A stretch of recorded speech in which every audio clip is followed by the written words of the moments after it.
जिस रूस को यूक्रेन में उलझा देखकर सीरिया में उसके कमजोर पड़ने के कयास लगाए जा रहे थे, उसने सीरिया में ही अमेरिका के समर्थन वाले लड़ाकों पर एयर स्ट्राइक कर दी, वो भी अमेरिका को चेतावनी देने के बाद।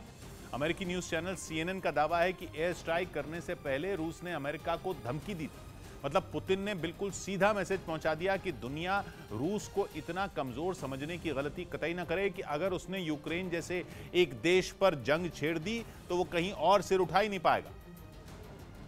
इसलिए सीरिया में रूस की कमजोर होती पकड़ की अटकलों पर फुल स्टॉप लगाने के लिए रूस एक्शन में आ गया और उसने दक्षिण पूर्वी सीरिया में अमेरिका के अल तन्फ मिलिट्री बेस के पास हवाई हमले कर दिए। ये वो अड्डा है जहां अमेरिका की सेना और सीरिया की सरकार के विरोधी लड़ाके ऑपरेट करते हैं। उन्हीं में एक संगठन है मगवीर अल थोरा, जिसके लड़ाकों को निशाना बनाकर रूस ने एयर स्ट्राइक की। लेकिन CNN का दावा है कि रूस ने इन एयर स्ट्राइक की चेतावनी अमेरिका को पहले ही दे दी थी। अमेरिकी रक्षा अधिकारियों ने CNN को बताया कि रूस ने इसी हफ्ते अमेरिका को धमकी दी थी कि वो दक्षिण पूर्वी सीरिया में उसका साथ दे रहे सीरिया के लड़ाकों पर एयर स्ट्राइक करने वाला है। इसके बाद आनन फानन में अमेरिका ने अपने लड़ाकों को वहां से निकलने को कह दिया था। इसी वजह से रूस के हमले में किसी भी लड़ाके के मारे जाने या घायल होने की खबर नहीं है, लेकिन बताया गया कि उनके ठिकाने को नुकसान काफी पहुंचा, जिससे पुतिन ने यह साफ साफ दिखा दिया कि उन्होंने कच्ची गोटियां नहीं खेली हैं और सीरिया में रूस का खेल अभी खत्म नहीं हुआ। जबकि मार्च से ही कई मीडिया रिपोर्ट में दावा किया जा चुका है कि रूस यूक्रेन में अपनी पूरी ताकत झोंकने के लिए सीरिया से अपने सैनिक और वहां तैनात अपनी प्राइवेट आर्मी वैगनर ग्रुप के कुछ लड़ाकों को निकाल रहा है। यानी रूस सीरिया से अपना ध्यान हटाकर पूरी तरह यूक्रेन पर फोकस कर रहा है। लेकिन सीरिया में अपने एक वार से पुतिन ने उन सभी खबरों को धता बता दिया। हालांकि इससे पहले अमेरिका के रक्षा मंत्रालय ने भी इन मीडिया रिपोर्ट को गलत माना था और दावा किया था कि उसने सीरिया में रूस की गतिविधियों में कोई कमी नहीं देखी है।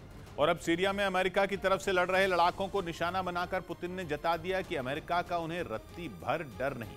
लेकिन पुतिन के इस बेखौफ रवैये ने दुनिया को डरा दिया है। यूक्रेन की वजह से पहले ही रूस और अमेरिका आमने सामने हैं। दोनों देश वहां सीधे सीधे नहीं बढ़े, लेकिन सीरिया का सीन बिल्कुल अलग है।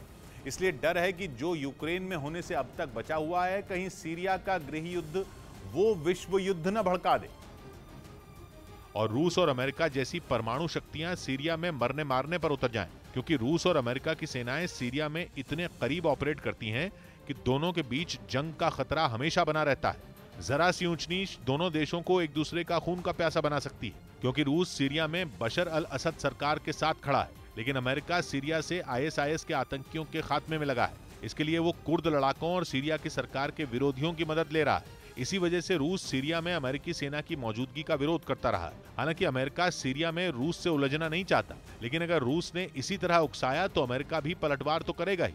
और फिर पिछले हफ्ते ही इजरायल ने भी सीरिया के दमिश्क एयरपोर्ट पर मिसाइलें दागी थी, जिसके बाद से ही वो बंद पड़ा है।